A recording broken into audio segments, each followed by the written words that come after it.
chose.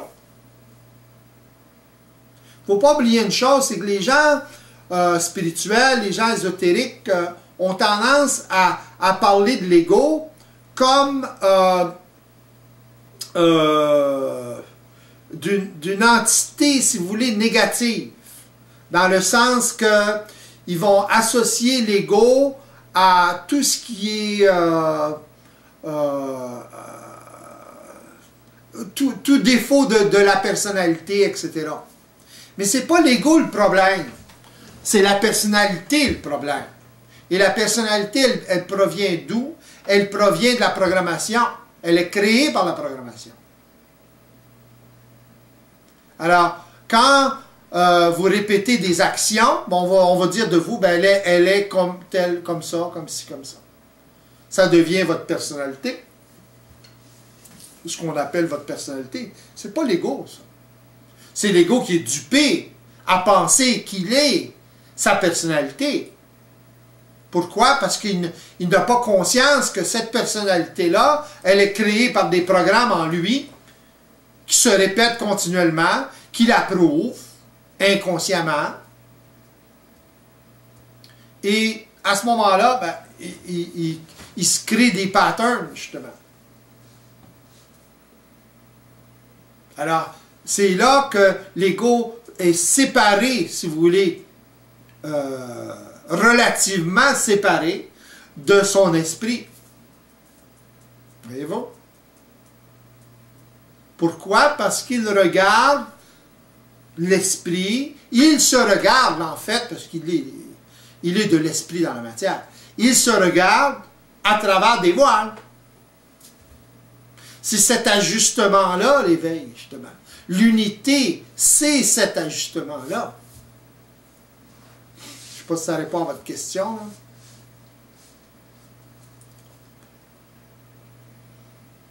La conscience de l'unité, c'est ça.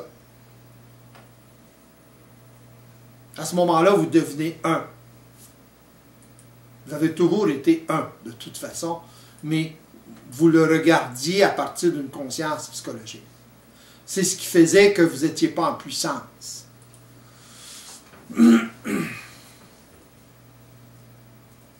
Ça répond à votre question?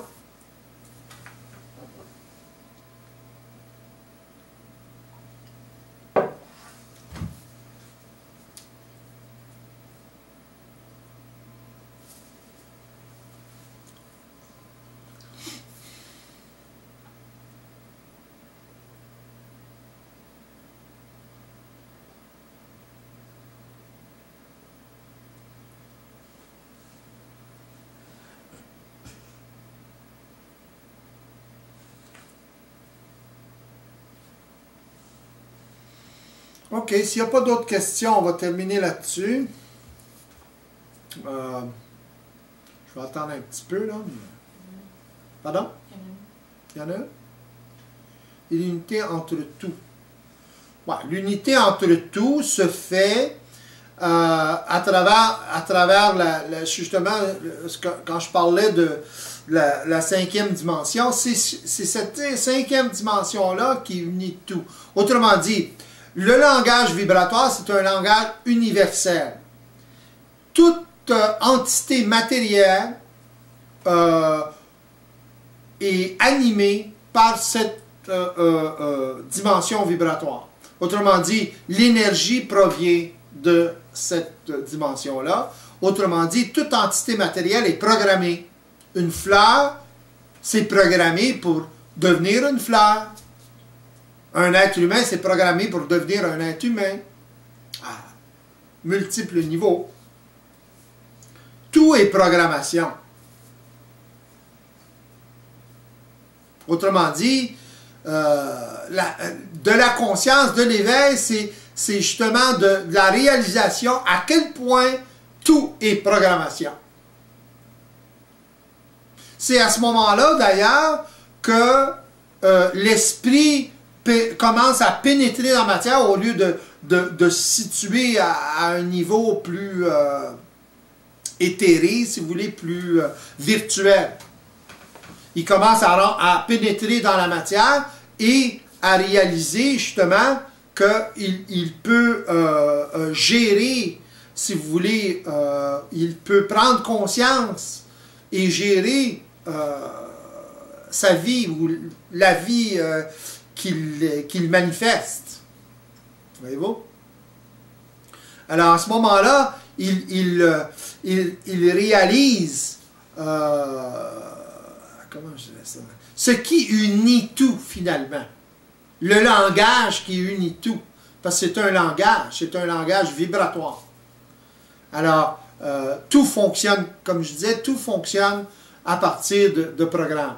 À partir de programmes vibratoires. Alors, tout est enregistré.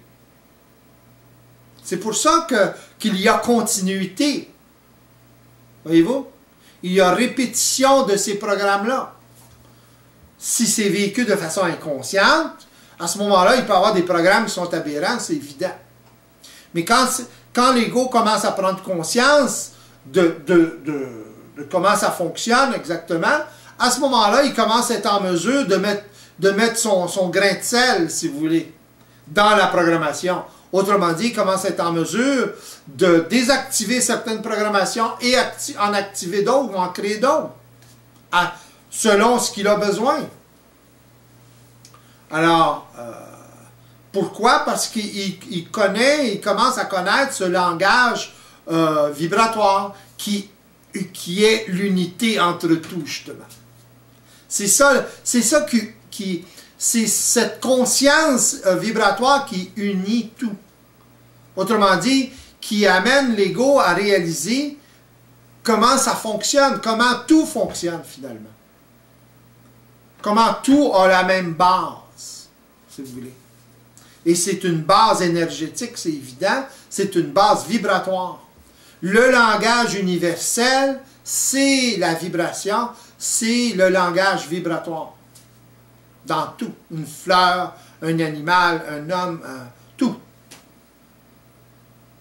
Alors, quand vous avez cette clé-là, quand vous commencez à le vivre, parce que la clé passe à travers le fait que l'ego est en mesure de le vivre, de vivre l'expérience, justement, de l'éveil, à ce moment-là, ben, il commence à avoir accès à cette unité-là. Voyez-vous? C'est pas seulement un mot, c'est une réalité pour lui.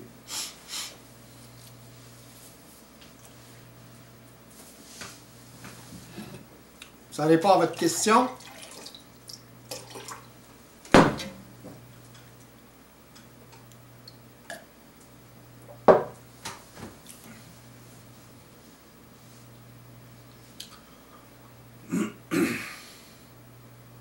Les perceptions de Dieu, d'être supérieur, etc., proviennent d'une interprétation psychologique, évolutive de ce que je viens de parler, de cette réalité-là. Ça a toujours été là, mais ça a toujours été interprété psychologiquement.